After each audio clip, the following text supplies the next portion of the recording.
3. Never enough. John Bogle, the Vanguard founder who passed away in 2019, once told a story about money that highlights something we don't think about enough. At a party given by a billionaire on Shelter Island, Kurt Vonnegut informs his pal, Joseph Heller, that their host, a hedge fund manager, had made more money in a single day than Heller had earned from his wildly popular novel Catch-22 over its whole history. Heller responds, "Yes, but I have something he will never have, enough. Enough." I was stunned by the simple eloquence of that word, stunned for 2 reasons. First, because I have been given so much in my own life, and second, because Joseph Heller couldn't have been more accurate. For a critical element of our society, including many of the wealthiest and most powerful among us, there seems to be no limit today on what enough entails. It's so smart, and so powerful. Let me offer 2 examples of the dangers of not having enough, and what they can teach us. Rajat Gupta was born in Kolkata and orphaned as a teenager. People talk about the privileged few who begin life on third base. Gupta couldn't even see the baseball stadium. What he went on to achieve from those beginnings was simply phenomenal. By his mid-40s, Gupta was CEO of McKinsey, the world's most prestigious consulting firm. He retired in 2007 to take on roles with the United Nations and the World Economic Forum. He partnered on philanthropic work with Bill Gates. He sat on the board of directors of 5 public companies. From the slums of Kolkata, Gupta had quite literally become one of the most successful businessmen alive. With his success came enormous wealth. By 2008, Gupta was reportedly worth $100 million. Superscript 1 Superscript 1 It's an unfathomable sum of money to most. A 5% annual return on that much money generates almost $600 an hour. 24 hours a day. He could have done anything he wanted in life. And what he wanted, by all accounts, wasn't to be a mere centimillionaire. Rajat Gupta wanted to be a billionaire. And he wanted it badly.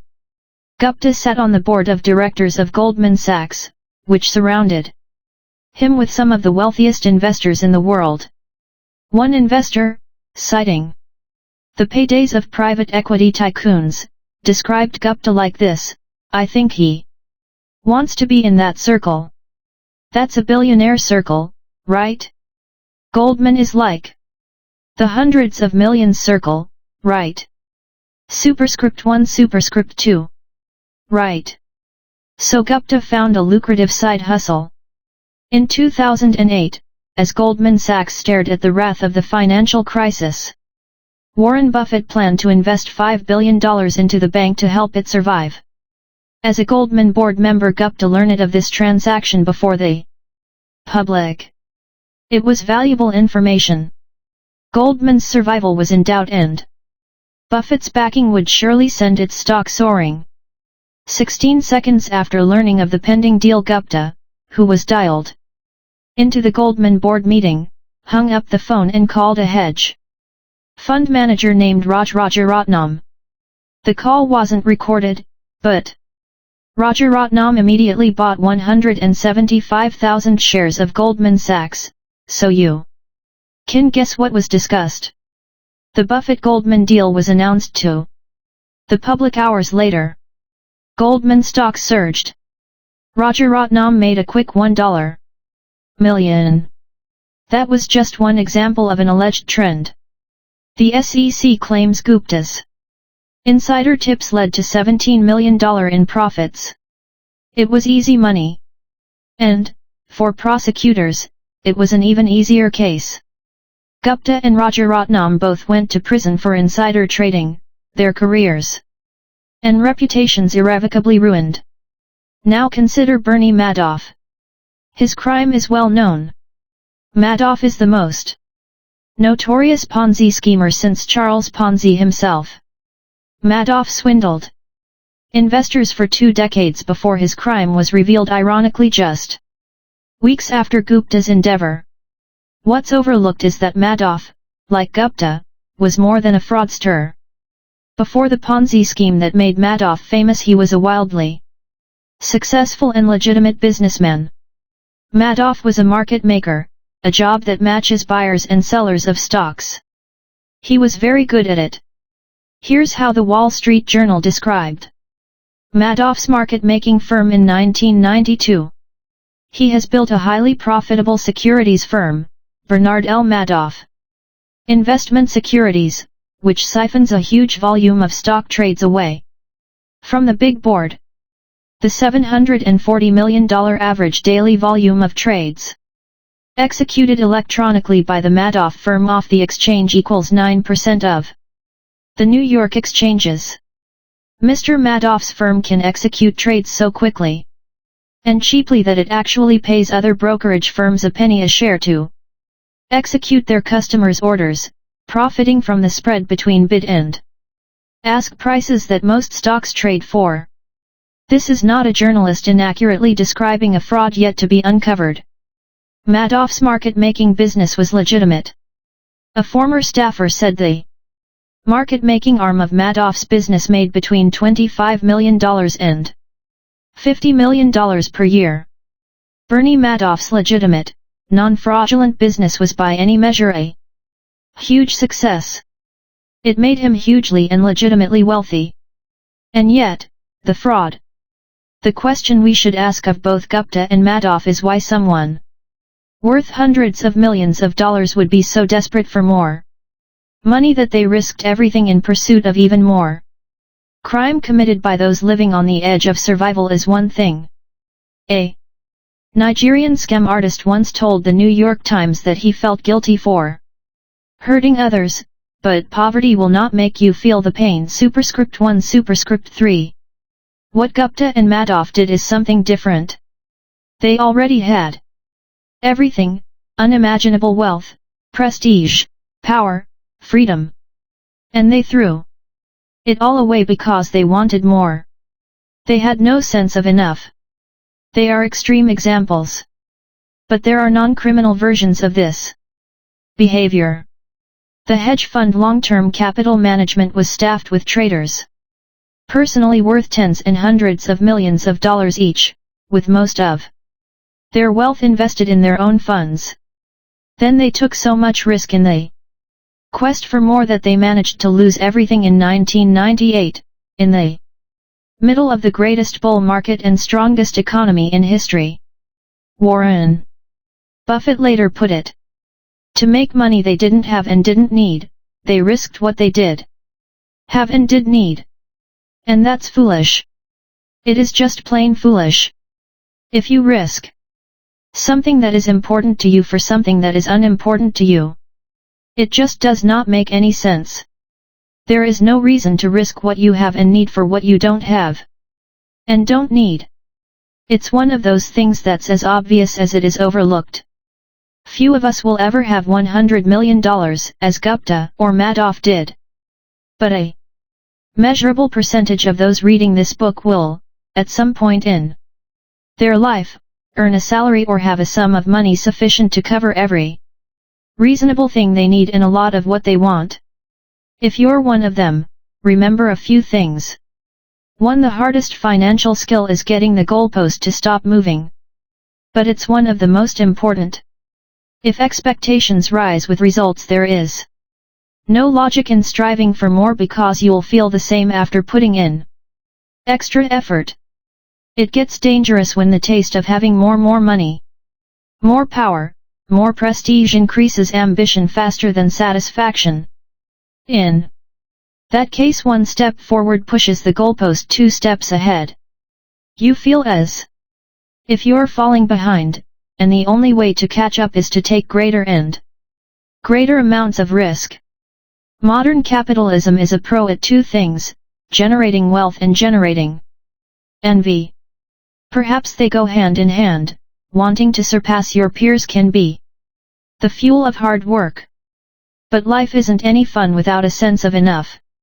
Happiness, as it's said, is just results minus expectations. 2. Social comparison is the problem here. Consider a rookie baseball player who earns $500,000 a year. He is, by any definition, rich. But say he plays on the same team as Mike Trout, who has a 12-year, $430 million contract. By comparison, the rookie is broke. But then think about Mike Trout. $36 million per year is an insane amount of money.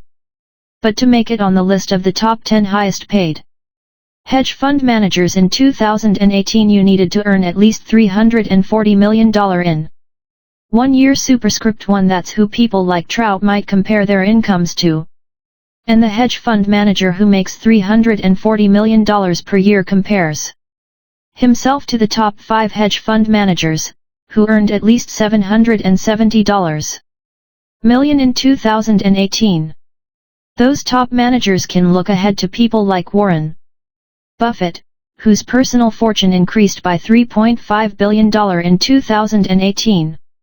And someone like Buffett could look ahead to Jeff Bezos, whose net worth increased by $24 billion in 2018, a sum that equates to more per hour than the rich baseball player made in a full year. The point is that the ceiling of social comparison is so high that virtually no one will ever hit it. Which means it's a battle that can never be won, or that the only way to win is to not fight to begin with, to accept that you might have enough, even if it's less than those around you. A friend of mine makes an annual pilgrimage to Las Vegas. One year he asked a dealer, "What games do you play, and what casinos do you play in?" The dealer, stone cold serious, replied, "The only way to win in a Las Vegas casino is to exit as soon as you enter." That's exactly how the game of trying to keep up with other people's wealth works. 2. 3. Enough is not too little. The idea of having enough might look like conservatism, leaving opportunity and potential on the table. I don't think that's right. Enough is realizing that the opposite, an insatiable appetite for more, will push you to the point of regret. The only way to know how much food you can eat is to eat until you're sick. Few try this because vomiting hurts more than any meal is good. 4. Some reason the same logic doesn't translate to business and investing, and many will only stop reaching for more when they break and are forced to. This can be as innocent as burning out at work or a risky investment allocation you can't maintain. On the other end, there's Rajat Guptas and Bernie Madoffs in the world, who resort to stealing because every dollar is worth reaching for regardless of consequence. Whatever it is, the inability to deny a potential dollar will eventually catch up to you. For there are many things never worth risking, no matter the potential gain. After he was released from prison, Rajat Gupta told the New York Times he had learned a lesson. Don't get too attached to anything, your reputation, your accomplishments, or any of it. I think about it now, what does it matter? Okay, this thing unjustly destroyed my reputation. That's only troubling if I am so attached to my reputation. This seems like the worst possible takeaway from his experience, and what I imagine is the comforting self-justifications of a man who desperately wants his reputation back but knows it's gone. Reputation is invaluable. Freedom and independence are invaluable. Family and friends are invaluable. Being loved by those who you want to love you is invaluable. Happiness is invaluable. And your best shot at keeping these things is knowing when it's time to stop taking risks that might harm them. Knowing when you have enough. The good news is that the most powerful tool for building enough is remarkably simple, and doesn't require taking risks that could damage any of these things. That's the next chapter.